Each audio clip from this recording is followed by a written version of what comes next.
ଆଜିର 25ଟି ଅନୁଚିନ୍ତା ଜୀବନରେ ଖୁସିରେ ରହିବାର। ପ୍ରତ୍ୟେକ ସୋମବାର ଶିବ ମନ୍ଦିର ଯାଆନ୍ତୁ, ସବୁ ଗ୍ରହ ଦୋଷ କଟିଯିବ। ପାନପତ୍ର ପର୍ସରେ ରଖି ଘରୁ ବାହାରିଲେ କାର୍ଯ୍ୟ ସମ୍ପୂର୍ଣ୍ଣ ହୋଇଥାଏ। ନାରୀମାନେ ଖାଲି ହାତରେ କେବେ ରୁହନ୍ତୁ ନାହିଁ, ଚୁଡ଼ି ନିଶ୍ଚିତ ଧାରଣ କରନ୍ତୁ। ପରର ଉନ୍ନତି ଦେଖି କେବେ ଅହଙ୍କାର ହୁଅନ୍ତୁ ନାହିଁ, ଏଥିରେ ନିଜର ହିଁ କ୍ଷତି ହୋଇଥାଏ। ବ୍ରହ୍ମ ମୁହୂର୍ତ୍ତରେ ଉଠିବା ସବୁ ଇଚ୍ଛା ପୂରଣ ହୋଇଥାଏ।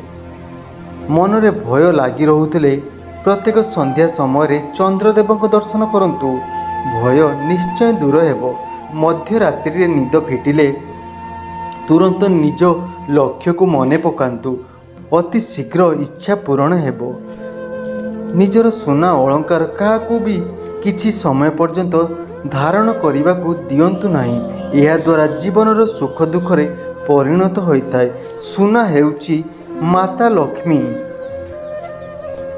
ନିଜ ଘରର କାନ୍ଥରେ ଅଷ୍ଟଗଛ ଉଠିବାକୁ ଦିଅନ୍ତୁ ନାହିଁ, ଏହା ବହୁତ ଅଶୁଭ ହୋଇଥାଏ ଘର ପାଇଁ, ତୁରନ୍ତ କାଢ଼ି ଦିଅନ୍ତୁ।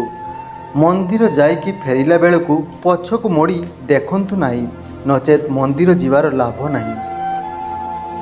ଯେଉଁ ସ୍ତ୍ରୀ ସ୍ୱାମୀର ପାଦକୁ ସବୁଦିନ ଛୁଏଁ, ପାଦ ଘଷି ଦିଏ, ସେହି ଘରକୁ ମାତା ଲକ୍ଷ୍ମୀ ନିଜେ ଚାଲିକି ଆସନ୍ତି। ସେହି ନାରୀ ଧନବାନ ଓ ସୌଭାଗ୍ୟବତୀ ହୋଇଥାଏ।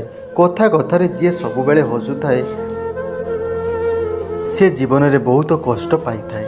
ସକାଳ ଓ ସନ୍ଧ୍ୟାରେ ଶେଯ ଛାଡ଼ିକି ଶୋଇବା ଉଚିତ, ଏହାଦ୍ୱାରା ଭଲ ନିଦ ଆସିଥାଏ ଏବଂ ସ୍ୱାମୀ ସ୍ତ୍ରୀର ସମ୍ପର୍କ ମଧୁର ହୋଇଥାଏ।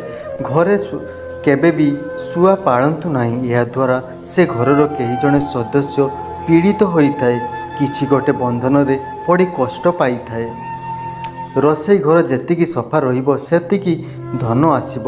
ଘର କେବେ ବି ଅନ୍ନର କମ୍ ହେବ ନାହିଁ।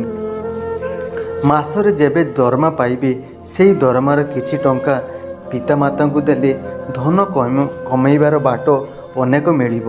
ସନ୍ଧ୍ୟାବେଳେ ସଞ୍ଜ ଦୀପ ଦେଇକି ଅନ୍ୟ କାହା ଘରକୁ ଯାଆନ୍ତୁ ନାହିଁ, ନଚେତ୍ ଧନର ଅସୁବିଧା ଦେଖାଯିବ।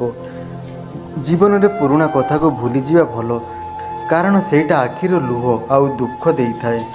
ହାତରେ ନଖ କେବେ କାଟିବାକୁ ଦିଅନ୍ତୁ ନାହିଁ, ଏହାଦ୍ୱାରା କେତୁଙ୍କ ପ୍ରଭାବ ପଡ଼ିଥାଏ। ଚାକିରିରେ ବାଧା, ଜୀବନରେ ଖୁସିର ବାଧା ଉତ୍ପନ୍ନ ହୋଇଥାଏ।